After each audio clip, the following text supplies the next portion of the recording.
Hey, what's up guys? Here, it's Andrew again. I'm coming out with another video. This is like a special, I guess you could say a special video. I normally film on Saturday nights, post on Sundays, so I guess it's just like special this week.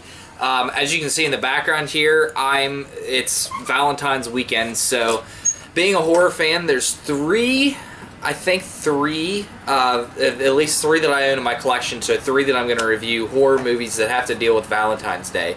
The first one of these is Valentine. Now, obviously a huge horror movie fan. I watch a lot of these in, I don't say in order, but I kind of watch them over again. I've watched this one 3 times this Valentine season. So I'm just going to do a little review for this, just let you know what I think here. Try not to keep it too long. So if you haven't seen this movie, which it's from 2001, I want to say. Let's see here. Yeah, 2001. And it's from Warner Brothers. It's called Valentine. Directed by Jamie Blanks, who also directed Urban Legend. If you didn't see Urban Legend, it's one of those, proto or neo slashers from the 90s, 98. And that was a really cool one. I really love that movie. This one also follows in that sort of same vein. It's not meta like the Scream movies are, but it has that kind of same like feel. It also has the actors, like well-known actors, like Scream does. This has Katherine Heigl in it. She's only in the first couple minutes, but has Denise Richards, Marley Shelton, David Boreanaz, I think is how you say his last name. So it has some really well-known people in it. I don't know if I'm missing anybody. But yeah, it's based on a novel, but apparently the novel is nothing like what this movie is. Basically, that's to deal with this group of friends. I want to say it's 4 of them. Yeah, it's 4 friends, mainly, who there's been a murder of their other friend who was it was their 5, and one of their friends has been murdered. So it's basically the 4 of them having to deal with it and finding out that maybe there's a killer whom they think might be a kid that they tortured when they were little. So it's kind of like has to deal with like that, what you did in the past, your sins of the past come back to haunt you type thing. Kind of like childhood revenge of like people whom you picked on when you were little will come back for revenge. Kind of like that. So yeah, that's kind of like the basic synopsis of the movie, like a summary of the movie. As for like the content itself, the characters, I like these characters. I will say that they're pretty shallow. Like, even for slasher movie standards, like, these are just shallow characters. It's kind of like if you...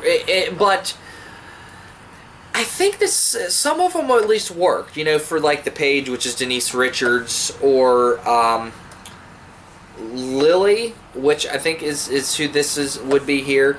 Some of the people on the cover really don't look like who they are, which is kind of weird for me. I do like this. Like I said, like the characters, at least the main 2 characters, the main lady and then played by Marley Shelton, and then the main guy, David, they are really good in this movie. They're the deepest characters in the movie.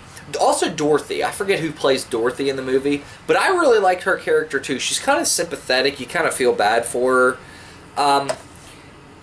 Yeah, I really, if I were to rate this, I'd give it about a 6.5 out of 10. And what actually makes this stand out? To me, I like the kills. Some of the kills, they aren't like inventive, but they're done well and they're set up well. It actually is a pretty tense movie. And the killer, I don't know if you can see this here, but the killer's mask is this, which is basically a Cupid mask or a cherub mask, and it is really creepy. I gotta admit, like, it's actually playing in the background, so you can kind of see it, and I really think it really works for the movie.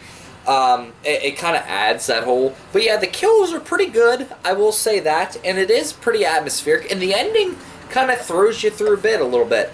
All in all, it's really a good movie to watch for Valentine's Day if you're into more like, if you're not in for, like, a deep movie, like, you're just in for more of a shallow type movie. And if you like, it's not very dark also.